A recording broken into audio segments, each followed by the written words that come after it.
Apple has offered to pay $95 million to settle a lawsuit in which the company was accused of eavesdropping on iPhones and other devices. The allegation is that for 10 years, Apple secretly activated the Siri on mobile devices to record people's conversations. As many of you will know, Siri is the virtual assistant on Apple devices that should only be activated with the trigger words, "Hey Siri." The lawsuit claimed that some of these recorded conversations were then shared with advertisers in an attempt to sell products to consumers they thought would most likely be interested in those products. We can speak now to our North American technology correspondent, Lily Jamali. Good to see you, Lily. I thought Tim Cook, the CEO, had said that it was a fundamental human right to have your privacy protected by the tech companies, and yet now we learn, the allegation is, that they've been listening in for 10 years.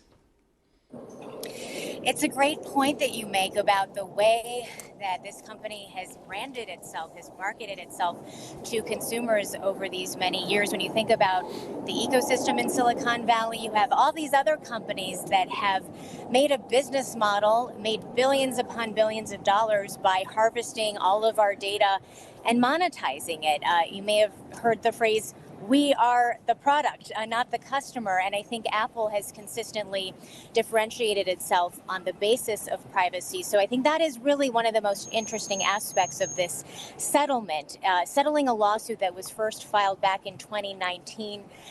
This has been a black eye to Apple, has really reshaped the narrative, the way that many people see the company. And I think they really want to put this case behind them. Is it just people in America who they were eavesdropping on, or allegedly eavesdropping on, or is it worldwide? And how would we know if we've been affected? I am so sorry to ask you to repeat. I'm right by the airport, and a big plane. Don't worry just at all. went over. Don't worry. Say that one more time. Yeah, for of me? course. I was just wondering if it's just people in America, or is it people worldwide that might have been affected? And how would we know?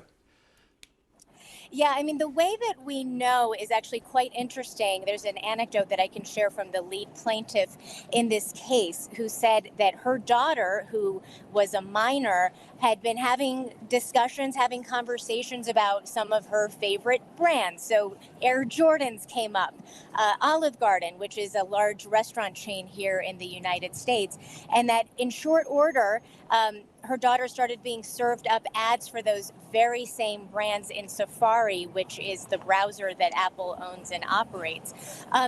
So the pitch to consumers as part of this settlement is that in the U.S., to my understanding, it's really just American consumers that are affected by this, pending the approval of a U.S. district judge, that consumers here will get up to $20 per device, with some caveats, for $20 per device if they own one of the devices affected, whether it's an iPhone or an iPad and so forth. That's tens of millions of people who could be getting checks in the mail. Lily, thank you very much for that. Plenty more on that story on the BBC website.